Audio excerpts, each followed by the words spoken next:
स्वागत है आपका 0 से 1 करोड़ की इस प्रेरणादायक ऑडियो बुक में। ये वो सफ़र है जहां एक आम इंसान अपने सपनों को हकीकत में बदलता है।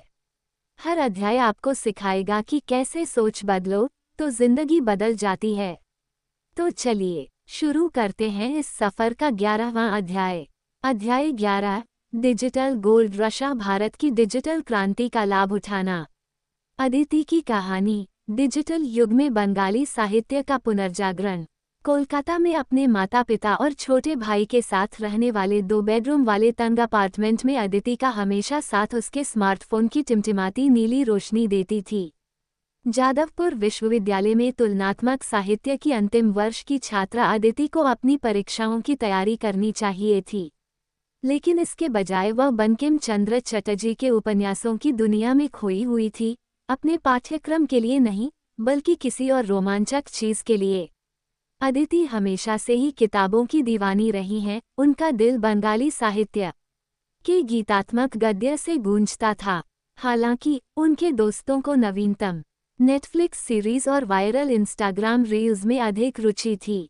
उनके लिए पुरानी बंगाली क्लासिक्स के लिए उनका जुनून एक कालभ्रम था, क्षणभंगुर डिजिटल रुझानों की दुनिया में एक विचित्र शौक। लेकिन अदिति ने कुछ ऐसा देखा जो उन्होंने नहीं देखा। उसने एक कहानी देखी जिसे सुनाए जाने का इंतजार था, एक आग जो फिर से जलने का इंतजार कर रही थी। एक शाम, युवा आदर्शवाद और दार्जिलिंग चाय के एक मजबूत कप के शक्तिशाली संयोजन से प्रेरित होकर अदिति ने एक इंस्टाग्राम पेज बनाया। उसने इसे बोई पोका नाम दिया, जो किताब के दीवाने के लिए एक मज़ेदार बंगाली शब्द है।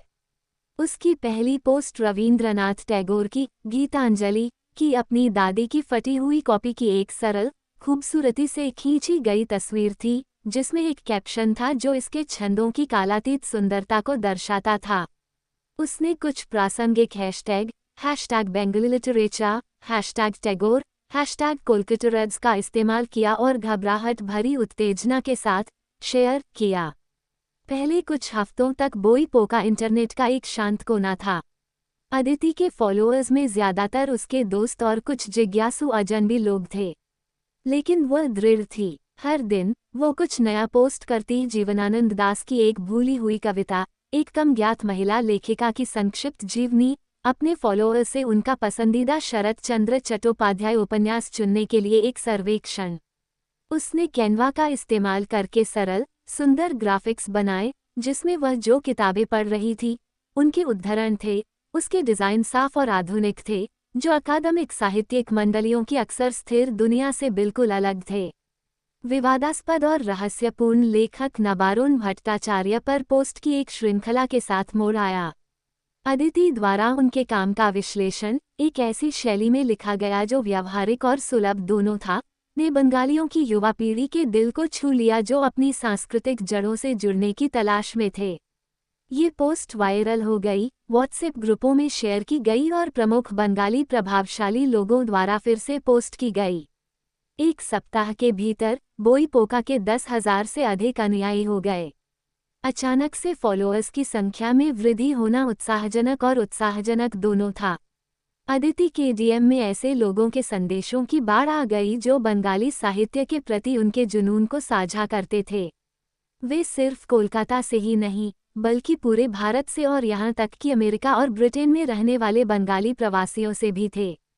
बोई पोका के इर्द गिर्द एक समुदाय बन रहा था, जो एक डिजिटल अड्डा, बौद्धिक बातचीत के लिए एक पारंपरिक बंगाली सभा था, जहाँ लोग अपनी साझा साहित्यिक विरासत पर चर्चा, बहस और जश्न मना सकते थे। जैसे जैसे पेज बढ़ता गया, अदिति ने अलग अलग तरह की सामग्री के साथ प्रयोग करना शुरू कर दिया। उसने एक साप्ताहिक इंस्टाग्राम लाइव सत्र शुरू किया, जहां वह एक क्लासिक बंगाली पाठ पढ़ती और फिर चर्चा के लिए मंच खोलती। उसने युवा, उभरते बंगाली लेखकों का साक्षात्कार लिया, जिससे उन्हें अपना काम दिखाने का एक मंच मिला। उसने एक वर्चुअल कविता स्लैम भी आयोजित किया, जहां उसके अनुयायी अपनी रचनाएं साझा कर सकते थे। पेज को मुद्रीकृत करने का विचार उन्हें ऐसे ही एक लाइव सत्र के दौरान आया। ग्रामीण बंगाल के एक छोटे से कस्बे से एक अनुयायी ने बंगाली साहित्य पर अच्छी गुणवत्ता वाली अध्ययन सामग्री तक पहुंच की कमी पर दुख जताया। तभी अदिति को अपना यूरेका पल मिला। उसने अपने जीवन के कई साल इन ग्रंथों का अध्ययन करने, अकादमिक पत्रिकाओं और आलोचनात्मक निबंधों को पढ़ने में बिताए थे। वो एक ऐसा संसाधन बना सकती थी जो छात्रों, शिक्षकों और बंगाली साहित्य की दुनिया में गहराई से उतरने के इच्छुक किसी भी व्यक्ति के लिए मूल्यवान होगा। अगले महीने अदिति ने अथक परिश्रम किया और 20वीं सदी के सबसे प्रभावशाली बंगाली लेखकों की रचनाओं के लिए एक व्यापक पीडीएफ गाइड तैयार की। ये सिर्फ उनके कामों का सारांश नहीं था, बल्कि एक आलोचनात्मक विश्लेषण था जो उनके अध्ययन के वर्षों के दौरान विकसित की गई अंतर्दृष्टि और दृष्टिकोणों से भरा था। उन्होंने अपने कैनवा कौशल का उपयोग करके एक सुंदर, पेशेवर दिखने वाला दस्तावेज डिजाइन किया और उन्होंने एक ऐसी कीमत तय की जो सभी के लिए सुलभ थी, मात्र 991 रुपये। पीडीएफ बेचने के लिए उसने इंस्टामोजो का इस्तेमाल किया, जो एक सरल और उपयोगकर्ता के अनुकूल भुगतान गेटवे है। उसने एक पेज की वेबसाइट बनाने वाली वेबसाइट कार्ड का इस्तेमाल करके लैंडिंग पेज बनाया, जिसका इस्तेमाल करना अविश्वसनीय रूप से आसान था। पेज सरल लेकिन प्रभावी था, पुरानी किताबों के ढेर की एक सुंदर छवि, पीडीएफ का एक आकर्षक विवरण और एक स्पष्ट कॉल टू एक्शन बटन जिस पर लिखा था, अभी 99 रुपये में खरीदें। प्रतिक्रिया तुरंत मिली। जिस क्षण उसने अपने इंस्टाग्राम पेज पर पीडीएफ के लॉन्च की घोषणा की, बिक्री में तेजी आ गई। उसके फोन पर भुगतान की सूचनाएं लगातार आती रहीं, जो उसके द्वारा बनाए गए उत्पाद की शक्ति का प्रमाण था। 24 घंटे के भीतर उसने पीडीएफ की 1000 से ज्यादा प्रतियां बेच दीं। अदिति की कहानी सिर्फ एक कॉलेज स्टूडेंट की कहानी नहीं है जिसने कुछ अतिरिक्त पॉकेट मनी कमाए। ये भारत में उभर रहे नए आर्थिक परिदृश्य का एक शक्तिशाली चित्रण है, एक ऐसा परिदृश्य जिसे डिजिटल क्रांति की ताकतों द्वारा आकार दिया जा रहा है। यह एक ऐसी कहानी है कि खास जुनून को सही उपकरणों और एक विशिष्ट समुदाय की गहरी समझ के साथ जोड़कर एक संपन्न डिजिटल उद्यम में बदला जा सकता है। यह एक ऐसी कहानी है जो पूरे देश में अलग अलग रूपों और अलग अलग भाषाओं में दोहराई जा रही है। और यह एक ऐसी कहानी है जिसका आप भी हिस्सा बन सकते हैं। भारत का डिजिटल त्रिशूल, अवसरों की त्रिमूर्ति।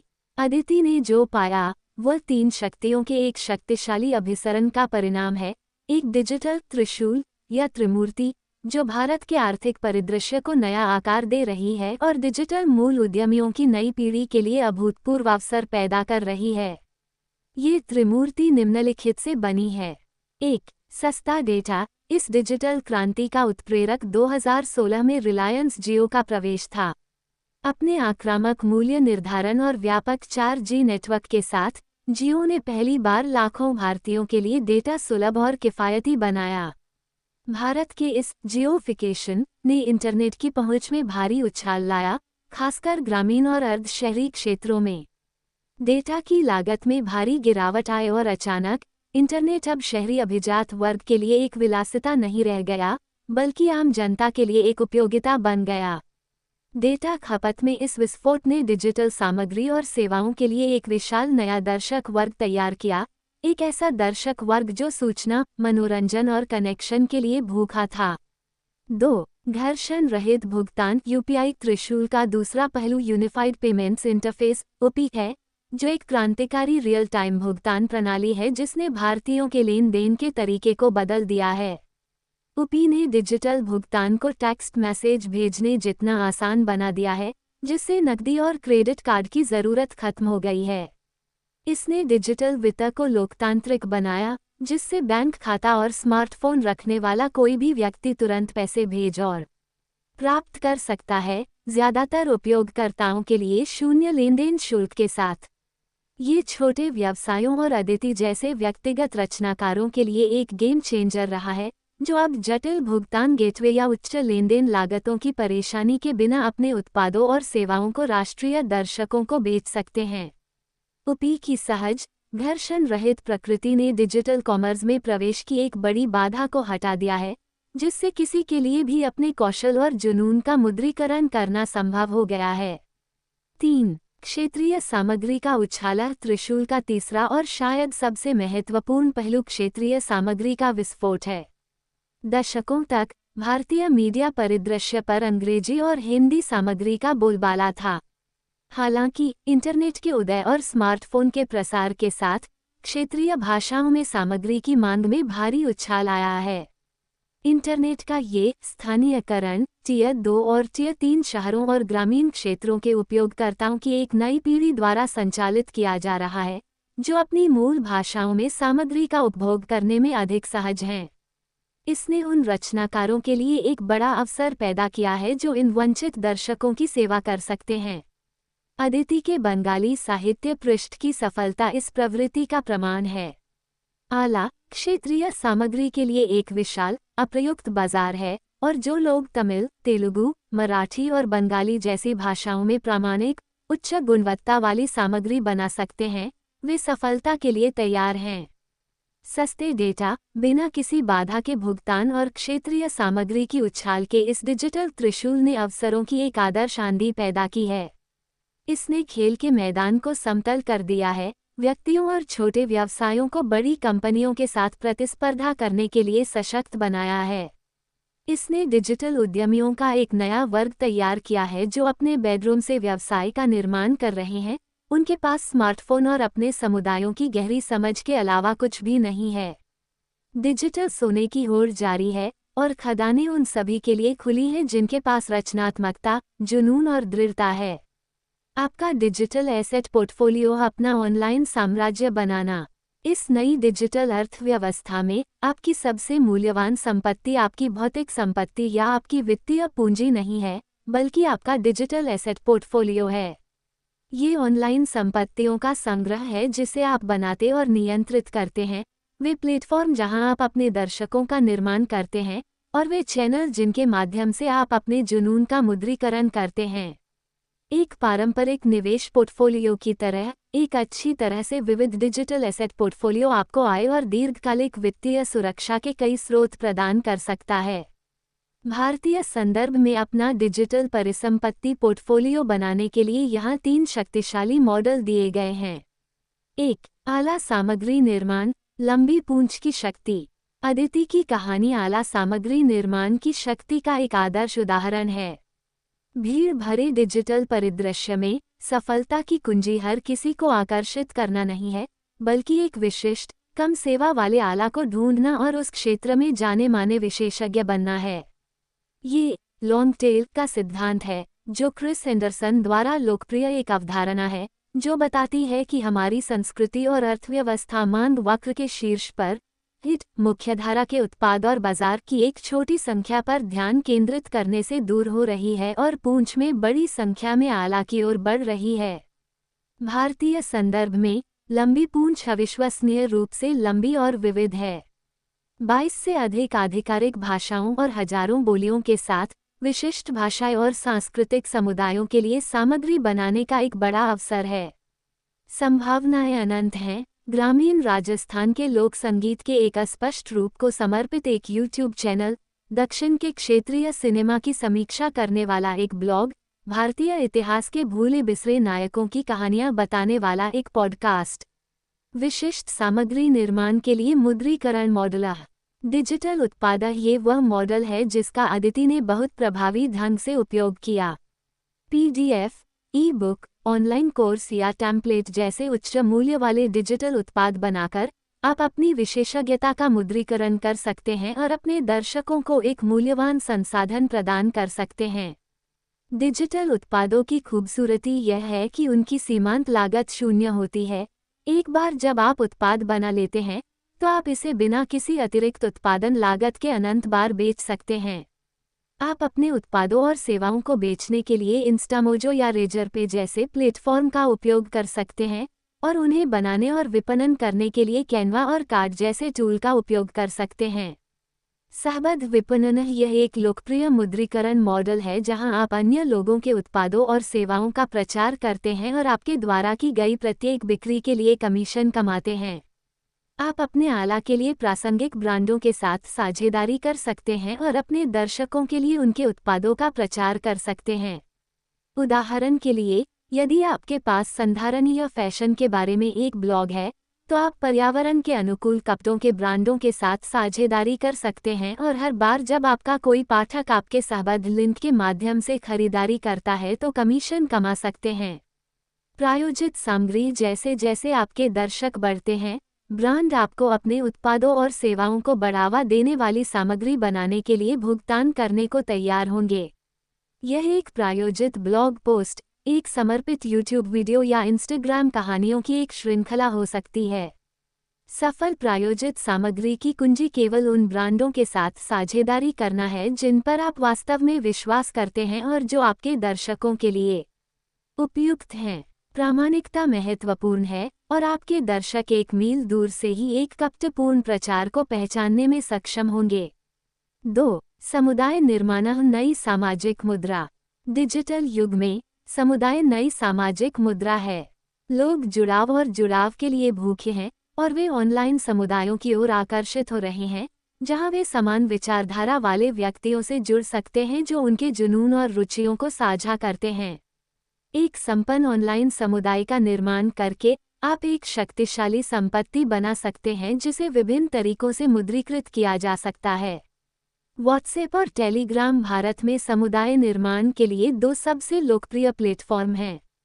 अपने बड़े उपयोगकर्ता आधार और उनके सरल, सहज इंटरफेस के साथ वे ऑनलाइन समुदाय बनाने और प्रबंधित करने के लिए एकदम सही उपकरण हैं। आप अपने विषय के लिए समर्पित एक व्हाट्सएप समूह या टेलीग्राम चैनल बना सकते हैं और इसका उपयोग मूल्यवान सामग्री साझा करने, चर्चाओं की मेजबानी करने और अपने दर्शकों के साथ एक मजबूत संबंध बनाने के लिए कर सकते हैं। समुदाय निर्माण के लिए मुद्रीकरण मॉडल। सशुल्क समुदाय। आप एक प्रीमियम सशुल्क समुदाय बना सकते हैं जहां सदस्यों को विशेष सामग्री, व्यक्तिगत सलाह और समान विचारधारा वाले व्यक्तियों के नेटवर्क तक पहुंच मिलती है। उदाहरण के लिए, यदि आप एक फिटनेस विशेषज्ञ हैं, तो आप एक सशुल्क व्हाट्सएप समूह बना सकते हैं जहां आप दैनिक कसरत योजनाएं, पोषण संबंधी सुझाव और व्यक्तिगत कोचिंग साझा कर सकते हैं।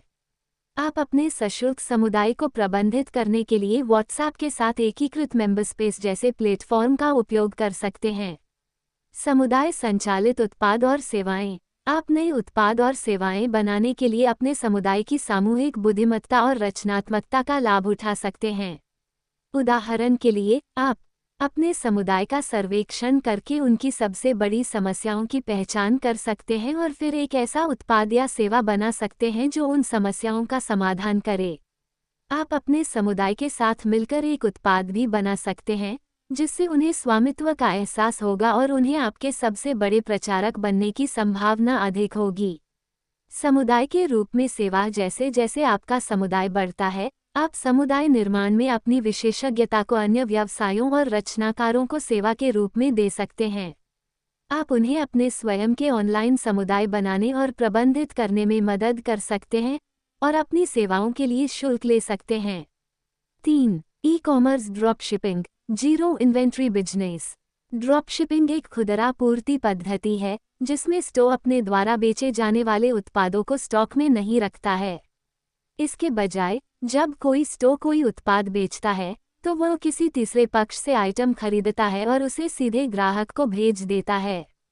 इसका मतलब है कि आप इन्वेंट्री में निवेश किए बिना या शिपिंग और पूर्ति के लॉजिस्टिक्स की चिंता किए बिना ई-कॉमर्स व्यवसाय शुरू कर सकते हैं। भारत में मीशो जैसे प्लेटफॉर्म के उदय ने ड्रॉप शिपिंग को पहले से कहीं ज़्यादा सुलभ बना दिया है। मीशो एक सोशल कॉमर्स प्लेटफॉर्म है जो आपको कई तरह के आपूर्तिकर्ताओं से उत्पाद फिर से बेचने की अनुमति देता है। आप बस उन उत्पादों को चुन सकते हैं जिन्हें आप बेचना चाहते हैं, उन्हें व्हाट्सएप, फेसबुक या इंस्टाग्राम पर अपने नेटवर्क के साथ साझा करें और जब कोई ग्राहक ऑर्डर देता है, तो मीशो बाकी काम संभाल लेगा। भारत में ड्रॉपशिपिंग के साथ कैसे सफल हों?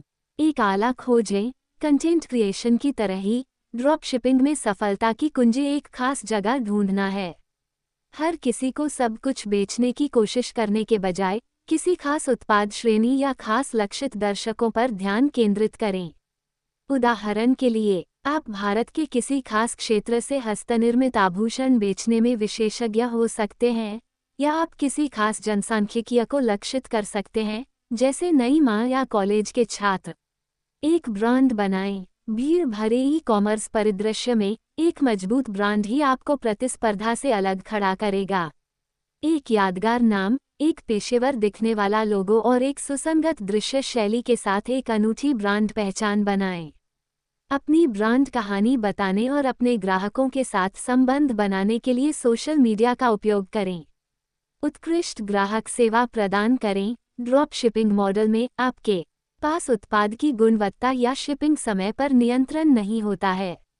इसका मतलब है कि आपको बेहतरीन ग्राहक सेवा प्रदान करने के लिए हर संभव प्रयास करना होगा। ग्राहकों की पूछताछ का जवाब दें, उन्हें उनके ऑर्डर की स्थिति के बारे में अपडेट रखें और किसी भी समस्या या शिकायत को पेशेवर और समय पर संभालें। एक विविध डिजिटल एसेट पोर्टफोलियो बनाकर आप आय के कई स्रोत बना सकते हैं और एक लचीला और टिकाऊ ऑनलाइन व्यवसाय बना सकते हैं। मुख्य बात प्रयोग करना, रचनात्मक होना और लगातार नए अवसरों की तलाश में रहना है। डिजिटल गोल्ड रश यहाँ है और संभावनाएं केवल आपकी कल्पना तक ही सीमित हैं। डिजिटल व्यापार के उपकरण ऑनलाइन सफलता के लिए आपका शस्त्रागार। डिजिटल गोल्ड रश में सफल होने के लिए आपको सही उपकरणों की आवश्यकता है। जिस तरह एक सोने के खोजकर्ता को एक कुदाल और एक पैन की आवश्यकता होती है, उसी तरह एक डिजिटल उद्यमी को अपने उत्पादों और सेवाओं को बनाने, बाजार में लाने और बेचने के लिए उपकरणों के एक सेट की आवश्यकता होती है। अच्छी खबर यह है कि बहुत सारे शक्तिशाली और किफ़ायती उपकरण उपलब्ध हैं जो आपको अपना ऑनलाइन साम्राज्य बनाने में मदद कर सकते हैं, भले ही आपके पास कोई तकनीकी कौशल न हो। भारतीय संदर्भ में डिजिटल व्यापार के कुछ आवश्यक उपकरण इस प्रकार हैं।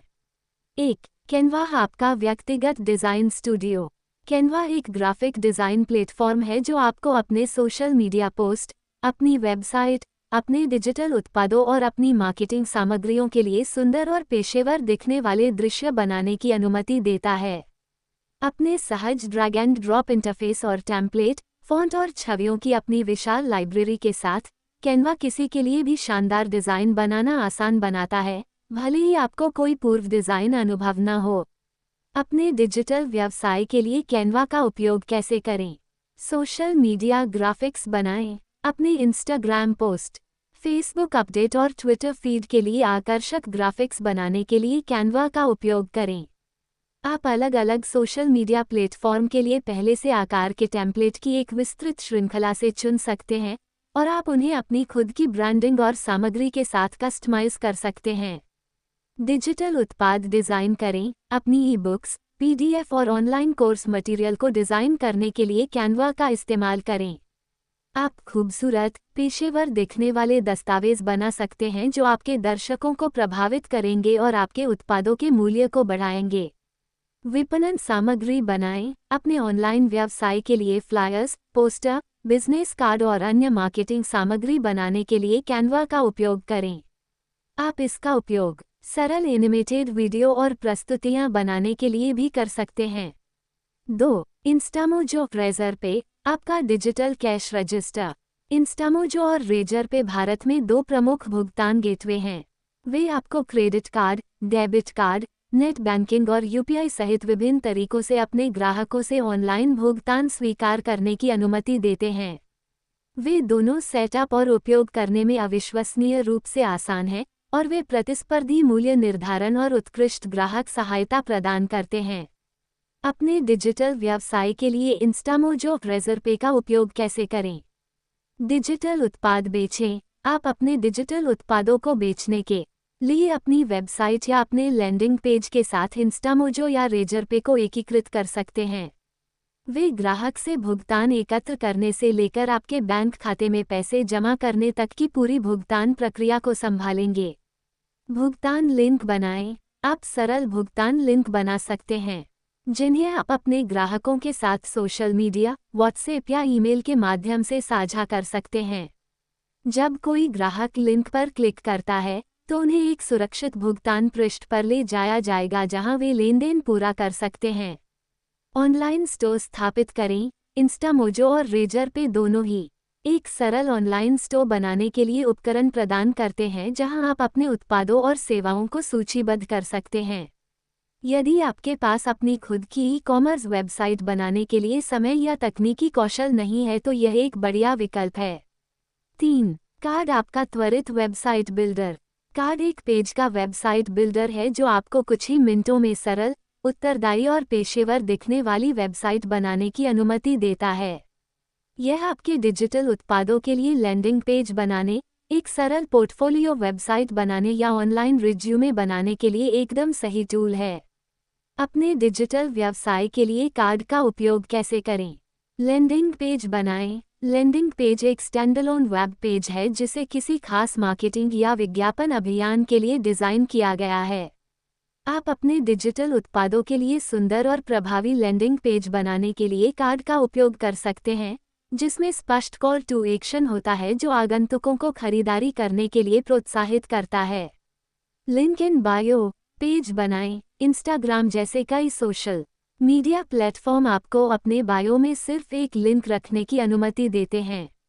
आप अपनी सभी महत्वपूर्ण ऑनलाइन प्रॉपर्टीज, जैसे कि आपकी वेबसाइट, आपका ब्लॉग, आपका यूट्यूब चैनल और आपके सोशल मीडिया प्रोफाइल के लिंक के साथ एक सरल पेज बनाने के लिए कार्ड का उपयोग कर सकते हैं। एक सरल वेबसाइट बनाएं। अगर आपको जटिल, मल्टी पेज वेबसाइट की ज़रूरत नहीं है, तो कार्ड एक सरल और सुंदर ऑनलाइन उपस्थिति बनाने के लिए एक बढ़िया विकल्प है। आप इसका उपयोग अपनी सभी महत्वपूर्ण जानकारी, जैसे कि आपका बायो, आपकी सेवाएं और आपकी संपर्क जानकारी के साथ एक पेज की वेबसाइट बनाने के लिए कर सकते हैं। ये आपके डिजिटल सफ़र में आपकी मदद करने के लिए उपलब्ध कई उपकरणों में से कुछ हैं। मुख्य बात यह है कि आप अपने और अपने व्यवसाय के लिए सबसे बेहतर काम करने वाले उपकरण खोजें और नई तकनीकों के साथ लगातार सीखते और प्रयोग करते रहें। अपने शस्त्रागार, सही उपकरणों के साथ, आप डिजिटल गोल्ड रश के रोमांचक और हमेशा बदलते परिदृश्य को नेविगेट करने के लिए अच्छी तरह से सुसज्जित होंगे। तो दोस्तों, आज का यह अध्याय यहाँ समाप्त होता है। याद रखो, हर बड़ा सपना एक छोटी सी शुरुआत से ही होता है। आज तुम 0 पर हो, कल करोड़ पर भी हो सकते हो, बस रुकना मत। ऐसे ही और ओडिया बुक के लिए हमारे चैनल को सब्सक्राइब करना ना भूले। नमस्ते। तो मिलते हैं अगले अध्याय में एक नई सोच के साथ।